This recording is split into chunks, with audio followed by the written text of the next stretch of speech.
صل على محمد يا رب صل عليه وآله.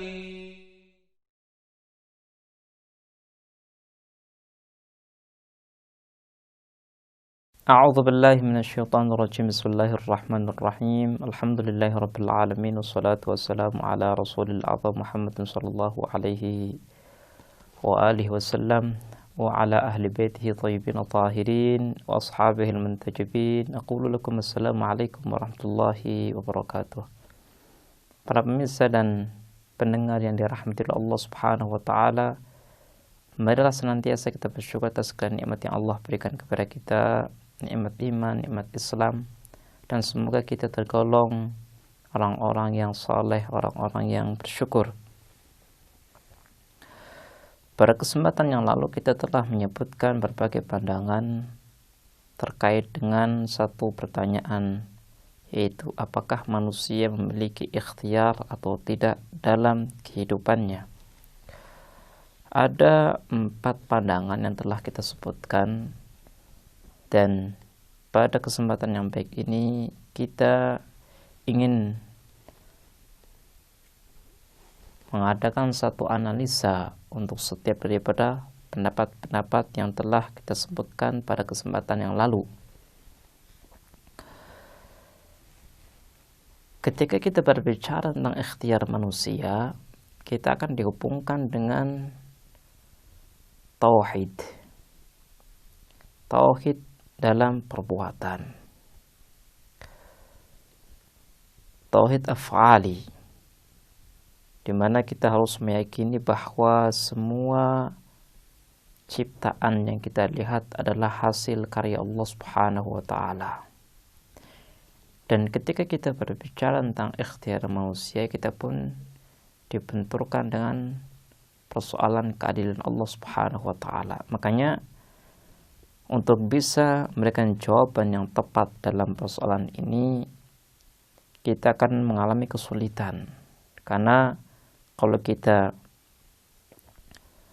condong ke satu arah, kita akan terbentur dengan tauhid dalam ciptaan, dan kalau kita ingin condong kepada arah yang lain, kita akan dibenturkan dengan keadilan Allah Subhanahu wa taala, sehingga agak sulit untuk memberikan solusi.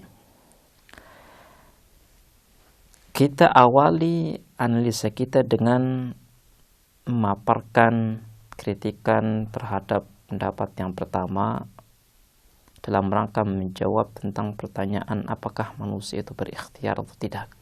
Pendapat yang pertama mengatakan bahwa manusia itu tidak memiliki ikhtiar sama sekali.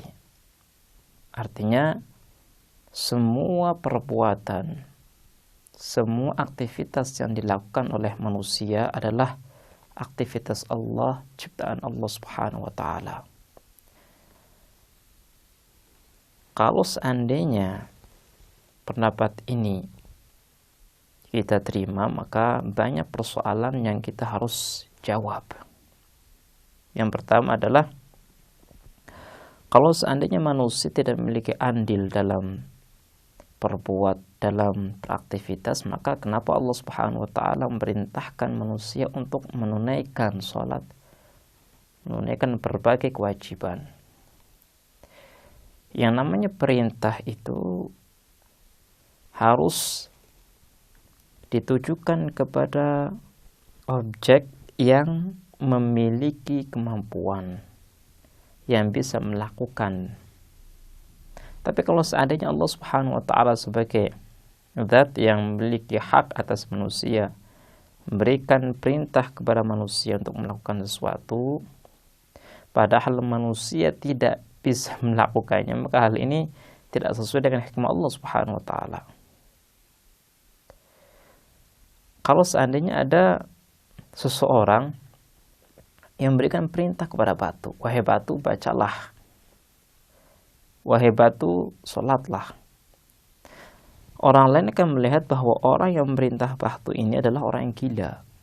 Kenapa? Karena batu itu tidak memiliki kemampuan untuk melaksanakan dan menunaikan apa yang telah diperintahnya. Kalau seandainya kita tetap menerima pendapat yang pertama, yaitu pendapat Jabr, maka kita akan menisbahkan kepada Allah sebagai apa? Sebagai zat yang bodoh, zat yang tidak memiliki kesempurnaan. Allah tahu bahwa manusia itu tidak memiliki kemampuan dan ikhtiar. Kenapa Allah masih memberikan perintah dan taklif kepada manusia? Jadi hal ini tidak masuk akal sama sekali. Ini adalah pendapat yang pertama, dan kita tidak bisa menerima pendapat ini karena tidak sesuai dengan realita dan tidak sesuai dengan hukum akal. Kemudian kritik yang kedua adalah kalau seandainya manusia itu tidak memiliki ikhtiar, maka buat apa Allah Subhanahu wa taala mengutus para nabi? Nabi itu tujuannya untuk memberikan pendidikan, hidayah. Nah, kalau seandainya semua aktivitas yang dilakukan oleh manusia adalah perbuatan Allah Subhanahu wa taala tanpa sedikit pun andil yang dimiliki oleh manusia, maka apapun yang dilakukan oleh Nabi tidak akan memberikan efek. Jadi istilahnya kalau kita katakan Nabi itu pada hakikatnya tidak mendidik manusia, tapi mendidik Tuhan. Kalau seandainya Tuhan yang menurunkan Nabi untuk mendidik manusia, dan manusia tidak bisa melakukan apa-apa kecuali dengan perintah Allah, dan manusia tidak memiliki andil sama sekali, artinya perintah Allah itu kembali kepada dirinya sendiri. Ini namanya lelucon. Ini tidak masuk akal sama sekali. Ini adalah kritikan terkait dengan pendapat yang pertama, yaitu Jabr. Adapun pendapat yang kedua, yaitu kasb, yaitu mencari. Kasb itu mencari artinya. Kalau kita bisa memahami dengan benar pendapat kasb, maka kita akan memahami problem yang sangat mendasar yang ada pada pendapat ini. Kritikan yang bisa kita lontarkan terhadap pendapat ini adalah, apakah keinginan dan kekuatan yang ada dalam manusia itu memiliki andil dalam mewujudkan perbuatan atau tidak? Kalau seandainya tidak memiliki andil, maka tidak bisa dikatakan bahwa perbuatan ini adalah perbuatan manusia.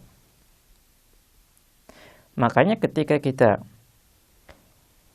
masuk ke ruang pengadilan, yang namanya hakim itu akan memberikan hukuman kepada orang yang berbuat.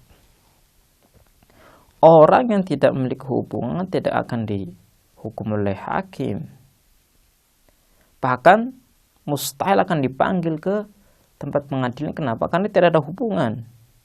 Sekarang ada perbuatan baik, ada perbuatan buruk. Kalau seandainya perbuatan ini adalah perbuatan Allah Subhanahu wa taala, kemudian ketika manusia memiliki keinginan, kekuatan di mana keduanya itu beriringan dengan perbuatan Allah Subhanahu wa taala, maka hal ini tidak bisa kita jadikan sebagai landasan bahwa manusia ini memiliki andil. Manusia ini bisa memiliki sifat pelaku, tidak bisa. Karena yang namanya syarat daripada pelaku adalah dia yang melakukan, dia yang memberikan efek atau pengaruh. Jadi kritik yang paling mendasar pendapat yang kedua adalah pendapat ini tidak sejalan dengan akal sama sekali. Kalau bisa kita katakan adanya iradah, keinginan dan kekuatan dalam diri manusia dengan tidak adanya keduanya dalam diri manusia tidak ada bedanya. Apa bedanya coba? Karena apa? Karena dua sesuatu ini tidak memiliki efek sama sekali. Kalau seandainya kita tetap menerima pendapat yang kedua, maka kita akan mengatakan Allah Subhanahu wa taala menciptakan sesuatu dalam diri manusia tidak memiliki manfaat sama sekali, dan ini mustahil. Jadi pendapat yang pertama dan pendapat yang kedua tidaklah benar dan tidak bisa kita terima. Baiklah pemirsa, insyaallah kita akan melanjutkan bahasan kita tentang ikhtiar manusia di kesempatan yang lain. Kita akhiri, wassalamualaikum warahmatullahi wabarakatuh.